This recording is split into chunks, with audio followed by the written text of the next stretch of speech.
Hey, it's snowing out. I got a real head scratcher this morning. Good morning, ladies. Hi, Doc. Good morning, little one.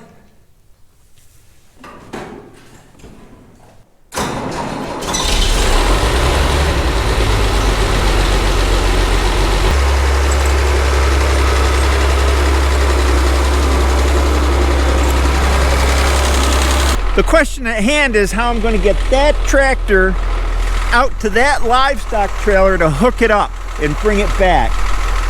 My choices are A, go through and plow out all this with the bucket, nice and safe, or B, just charge right through it and get the trailer. I don't know. Which one sounds like more fun to you?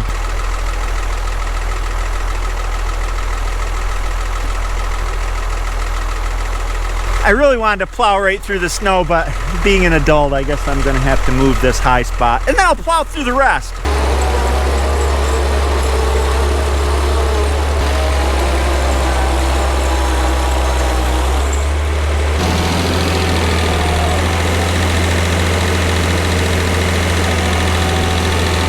All right, here we go.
Probably the hardest part. The tractor's running right up to its belly in the back in the snow.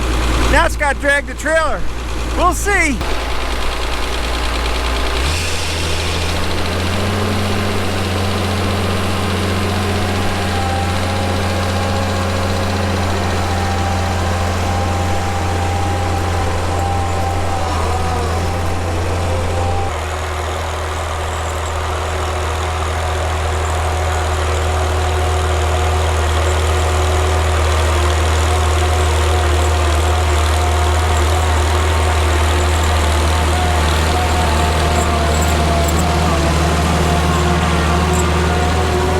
And that, my friends, is why I drive red tractors. Well, there's a good job done. Sammy the steer's going to the butcher in a couple days, and I wanted to get it out before there's even more snow on the ground.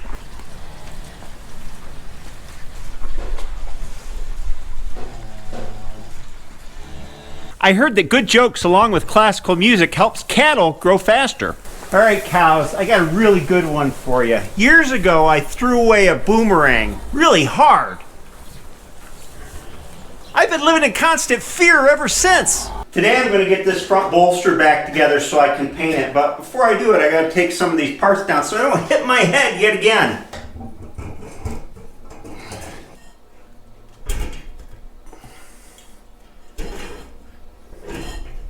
Looking good. So what I want to do is put new seals, bearings, and bushings in this front bolster, and I've got them all here. They came from Steiner. I've got the big bushing that goes in the bottom of the bolster. I also ordered a new set of rims while I was at it. These are powder coated, so I don't have to paint them and they'll be long lasting. I won't need them for a while, but I figured, well, while I'm ordering, I might as well. New bearing for the front, new bushing for the top of the bolster, new felt seal for the bolster bottom, and lots more bits and pieces that need to be installed in the front bolster. And of course, cowtails, which Steiner always sends. I've been doing business with them for, geez, must be close to 15 years. They've always sent those. More bushing, seals. Lots to put in. Now I got a bushing here and there's a seal down below it, and I got a seal here to replace, and I do have a set of bushing drivers, but unfortunately these bushings are too big to use them, so I'm just going to have to be careful. I'll start by punching the seal out, which is down below the bushing, and I don't have a drift long enough, so I just use a long screwdriver. An old one, of course. There goes that one. That's the bottom seal.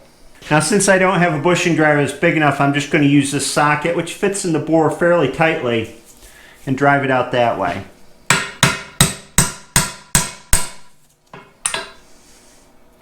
Yeah, she's coming. Here's the old bushing. It's scored up pretty good inside, and these are always worn on the old tractors. That's mainly why the gearbox leak on them. I'm going to put a little wee juice on this to lubricate it. No oil hole in this, so you don't need to align it with anything. Use a piece of wood. And hopefully I can get it started here.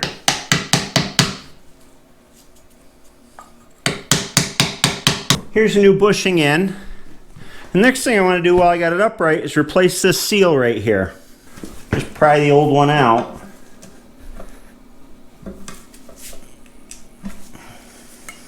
Oh yeah, and there's a bushing down in here that I got to replace too. Hopefully I got a bushing driver for that one. It makes the job a lot easier. You just put the driver on this rod, and then you've got something to whack on to whack the seal out. There she goes. These make it so much easier. Oh! Here's that bushing. Same bushing was probably used for multiple applications. It's got a grease hole in one side of it, but there is no grease port in here, so it can go in again in any orientation. Clean that bore out before we put the new one in. This time I'm going to put a little oil instead of penetrating oil in the bore because I think it's a little slipperier. There's that bushing in. Now I got to put in the seal. Here's the new seal. Go with the outside of the little gasket sealant.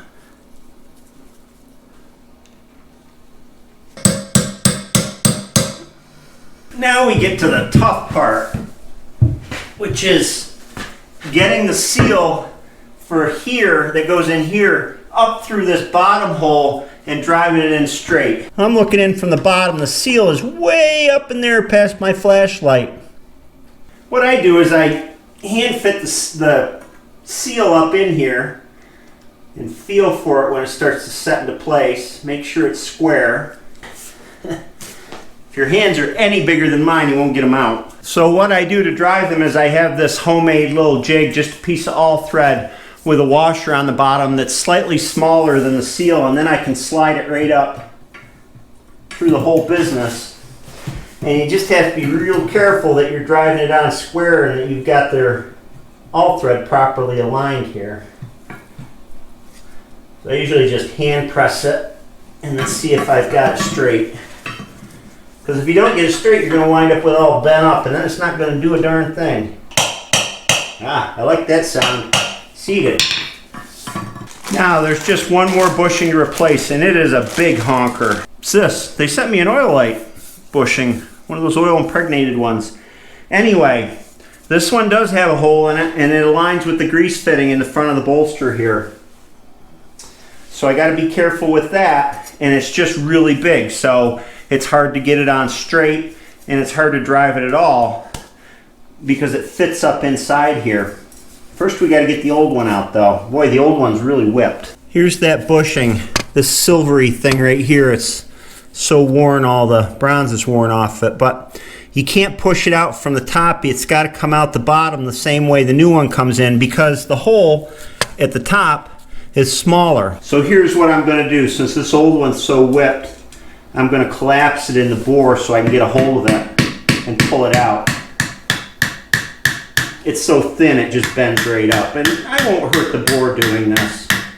I've got English on the screwdriver coming back. So the screwdriver came right through it and it split here.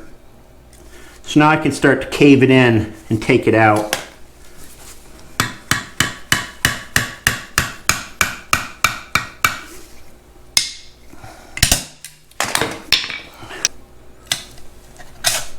There we go. Big sucker.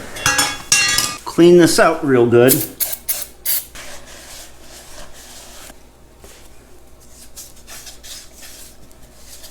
These new bushings are split, which I don't like. The old ones had a sort of a puzzle piece key to lock the two ends of them together. The problem you run into with split bushings like this is if you're not driving them straight, they start to twist. And then you got problems. So you got to be real careful with them. Make sure you get it started right. That's the whole key. There. I guess I'm at the end of the line with this bushing. I've got it driven in flush, and I have no means to drive it in properly beyond that. And it's got to go in probably close to an inch further. Now, this is a puck that my dad made on the lathe when we were trying to pull the sleeves out of the engine, and they wouldn't budge.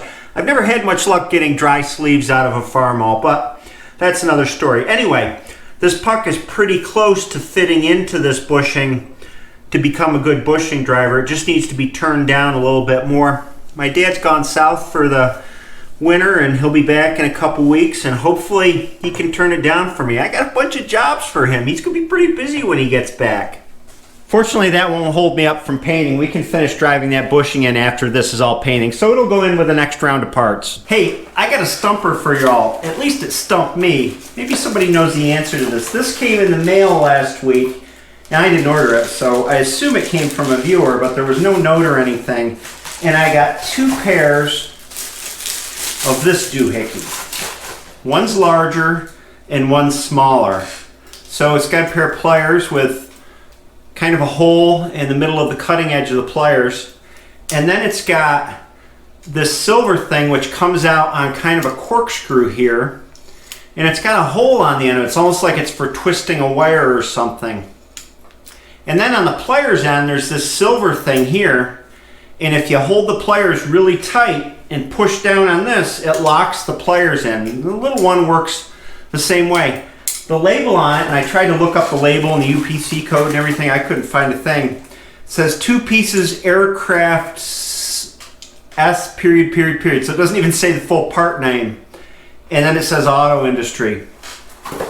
I have no idea. So if you're the one who sent these to me, please tell me what they do. I'm sure they'll come in handy if I can just figure out what I'm supposed to do with them. The second thing is I wanted to give you an update on the engine, which is there is no update. It's been a week and a half since I called him, and he said, about a week. So I guess if I don't hear back next week, I'll give him a call, though I don't want to pester him. The work will be done when it's done. I'm perfectly happy doing what I'm doing. I got plenty to do still before the engine comes back. Everybody says that pigs are smart. I'm going to put that to the test. Hey pigs, did you hear about the new movie, Constipation? It hasn't come out yet. What? What did I do? Oh man, they didn't like that one. They're going to take me away. Well, they don't get my jokes. I guess that proves that pigs can't be all that smart. I was watching the news this morning, and there was a story about a really bad stomach virus, and apparently 9 out of 10 people suffered from diarrhea. I couldn't stop thinking about the 10th person who apparently enjoyed it. You think my jokes are funny, right, ladies?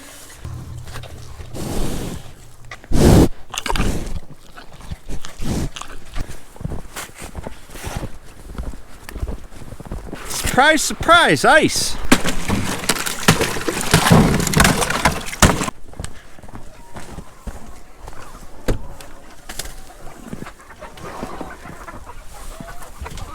I'm here to ask the chickens the really important question. Ladies, why did the chicken cross the road?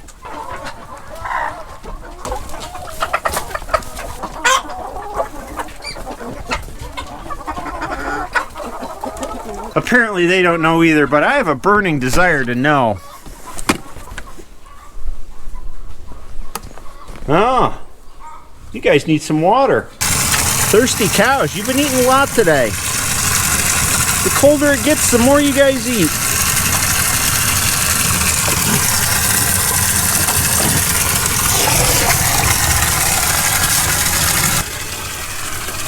I think the livestock are all mad at me. Fortunately, they seem to have short memories when it comes feeding time. I hope you enjoyed this video, and I'll see you next time.